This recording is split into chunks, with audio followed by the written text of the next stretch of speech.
Hi and welcome to this chess channel. Thank you for coming along and having a look. Today I have for you Hikaru versus Naroditsky from USA, both from USA of course, Grandmasters, and it's actually got this game on here first, but I'm just going to open the database for the game that I want to show you.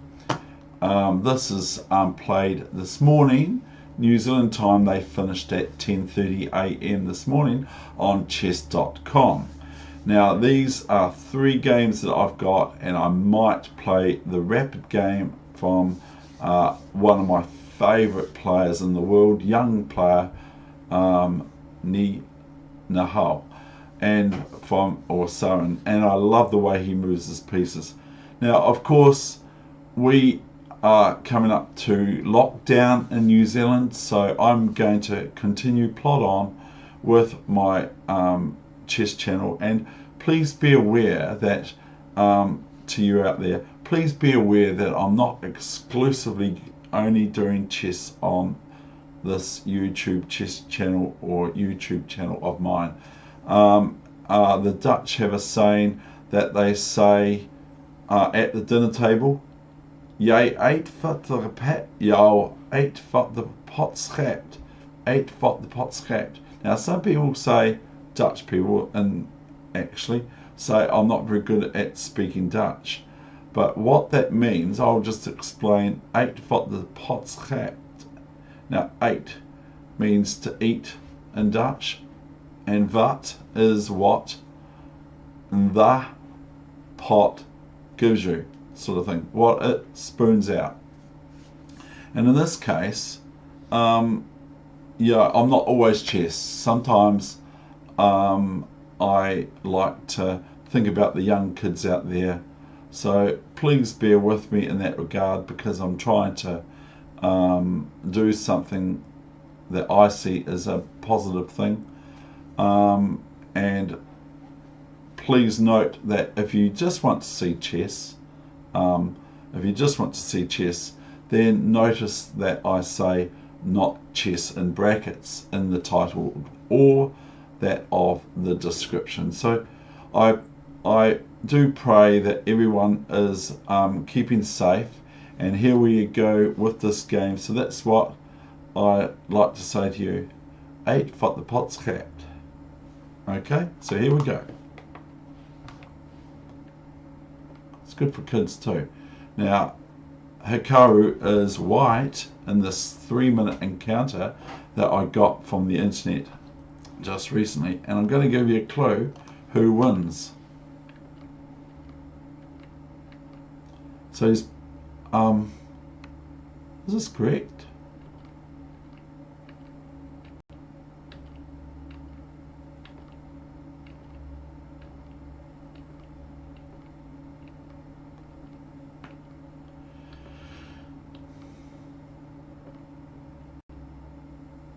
So these two grandmasters are playing on chess.com of course, and it's quite good and fun to watch that they're continuing on. I think I've got this wrong. You know, I'm going to keep going. The queens are off. So this is 3-minute. So and they're playing the opening that I play, so this could be me playing, not really. They're playing the King's Indian, which was favoured by Bobby Fischer a lot, as for white. So it's no mugs opening, but it might be. Look at these knights of Daniels. And so I find these guys quite entertaining. They finish, of course, they're the best in the world. Or at that level, they finish at what time do they finish? New Zealand time 10:30 a.m. So they're often on there playing each other, and they finish around about 10:30 a.m. New Zealand time. This is a bit speculative, isn't it? And so I'm just going to go through these games reasonably quickly, but there are some that I will look at a little bit more. So here we got an endgame, of course. Now I'm just going to check what the engine says, add Kibitzer, and just see what Crafty believes the position favours. I believe it'll be black, yes. It's minus 41, 42 in black's favour.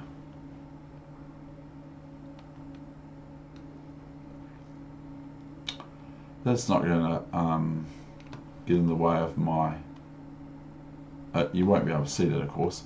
So it's now minus 50.53 in black's favour. So I'm going to leave... I might not leave Crafty on. So here we go. This is knight d1. And what I like is the way that these players play with just a few pieces on the board, and you've got to be very, very careful for both players.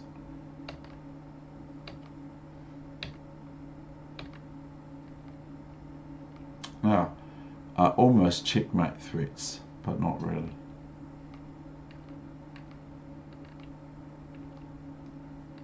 See that? Did you see that? Did you see that? Now, here is this rook move. Because if the rook, I believe that if the rook moves along here, okay, say the rook moves here, then we have the finale move, you know, quite good for black or second player, is we have something like this, okay? Now, the engine's on, and that's what the engine saw too, so I'm not half too bad. I'm not. Now, if knight here, then we simply have rook takes c4, and white is a piece and a pawn down in this endgame.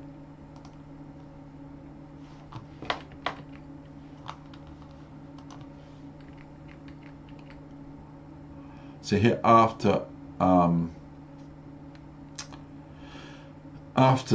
this move came rook e6, and so rook a5 was played. So now white is a piece down, a piece up, a piece down, an exchange down, and so here's king g5. So I quite like Daniel's use of his pieces. Oh no, we're not going to do this to me, are we?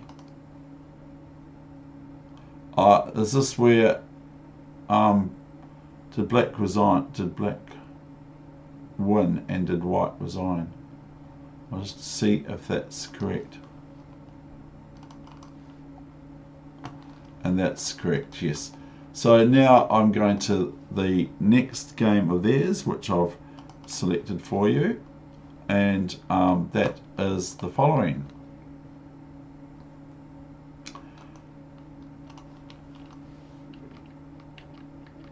Now, see this here. This is quite good for you to play against the Hikaru, which is, this is of course the Hikaru for black, and so just e4, knight c3 and knight f3 is quite reasonably easy to play for white players, for the first player. So some of these moves are very suggestive. Bishop e2 is very suggestive. It sort of like, looks like the move to play. Bishop f3, you're going to play bishop f3, you see. And e5, and very suggestive is d3. Now, I'm not saying this is great for white. I'm just saying that you can play this for white. So here we go.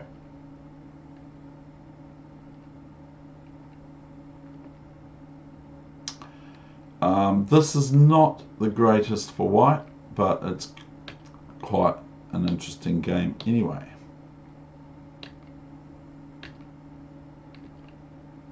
And I thought to myself, in my judgment, I thought that white was doing quite well, but I was incorrect. It looked quite good here. I thought, wow, rook c5, check, you know, rook a5, and here comes f5 and rook a7, and now Hikaru plays king b8. Wow. And so guess what happens next? White plays what next? Rook b7 check, and queen b7 check. Queen b7 takes, and knight d6 check to the queen, and the queen moves off the imbalanced position. Knight e8, rook e8, and here's queen b5. So obviously the word that Judge Rinder really loves to not hear, the queen is attacking the rook, and then hopefully going to do some damage after queen c8, if queen c8, queen e5, and white can have a little bit of a field day.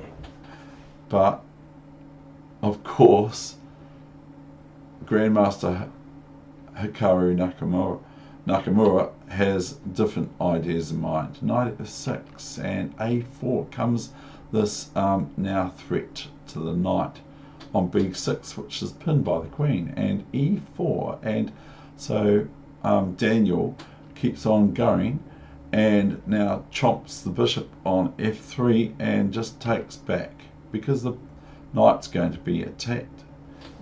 Can't get out of being attacked, and here's rook e5. Maybe it can get out of attack. So queen b6, and here we've got another endgame which is favourable for black, of course.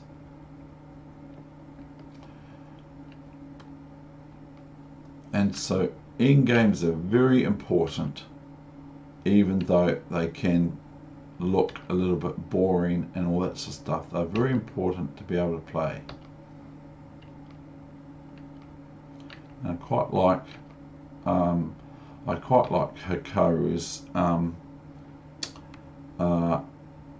piece coordination. I quite like his piece coordination. So rook d5, and now we've got king c6, not c5, because if king c5, then white will pester black's king, I believe, with rook c5, rook c7 check. So check to the king on c5. So king c6, now rook h6, now rook king c5. Now rook f6, hanging around black's marauding looking kingside pawns. So here's knight b5. So here's some of that coordination I was saying and speaking about earlier.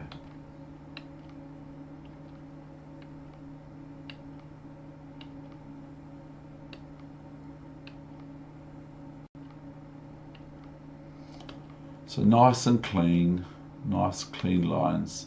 Here's knight f3, and here is knight h4.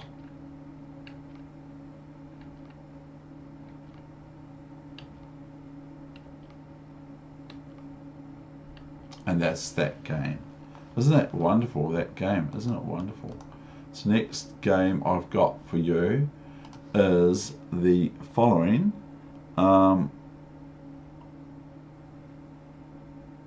I don't know what's going on there. I'm just have to check that one.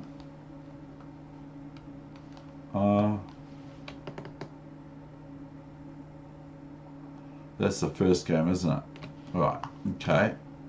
So it's just, sorry about that. It's just saved that one as extra because it's showing up as long grip as well. So here we go. This is my favourite of the whole time, and it's Hikaru with the white pieces in this 3-minute encounter on chess.com that I copied these games this morning so you can have a look at them at your leisure. And you can of course pause it and that sort of thing. So here we go. This is a good game. I think that's the one I'm talking about.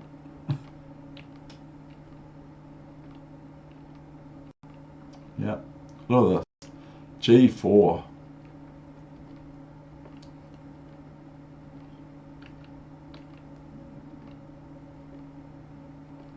This road has been trodden sometimes already. Now I was thinking here F4, but David, that opens up Daniel's lovely dark squared bishop somewhat, at least. And King H1, a nice quiet move, very quiet, no noise to it. B5, I saw this move, knight A2. I actually thought of this move, and now comes knight 7 A6. Queen F1, I didn't see what's going to come though later on. F3, King G2, I remember that. Bishop F6.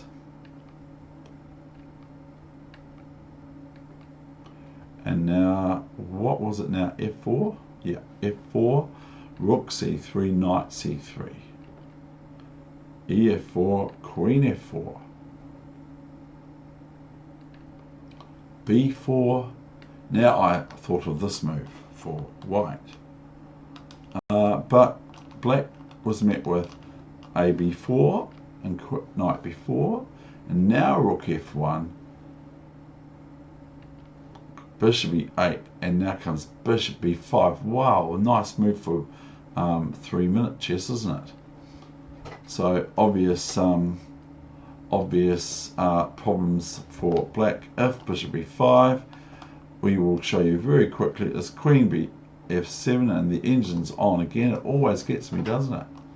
King here, and now white can play Bishop F6, checkmate soon, next move, or can play Queen here, and that's checkmate. And sorry, I forgot that. So that's all very well. So Bishop B5, and now we have the main line, which is Bishop G5, and the Queen takes on G5. Bishop now takes on B5, and now Hikaru locks down on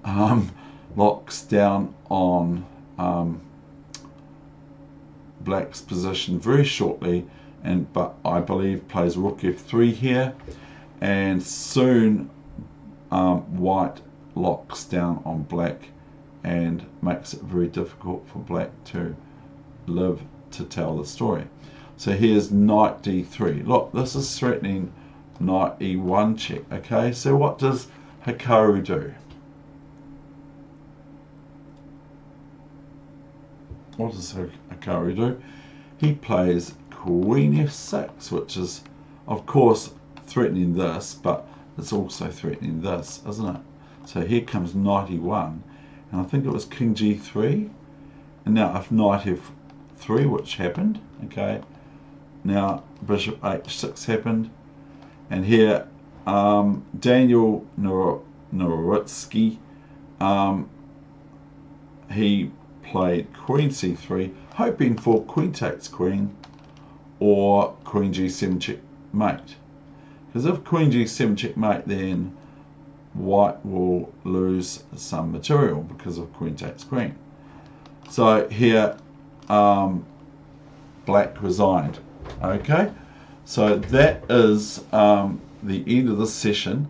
I have got another game, but I'm going to just leave it at that. So please understand that I like to show other things on YouTube than just chess, and I will try to help you out there in regards to making it clear that it's not chess, but sometimes I might forget a word in the description. Thank you very much. All the best with your chess, no matter where it's at and wherever you're at, and primarily, so all the best with your chess. I hope it improves, and mainly enjoy your game of chess. Try and enjoy your game of chess at all times. It's most important, I think.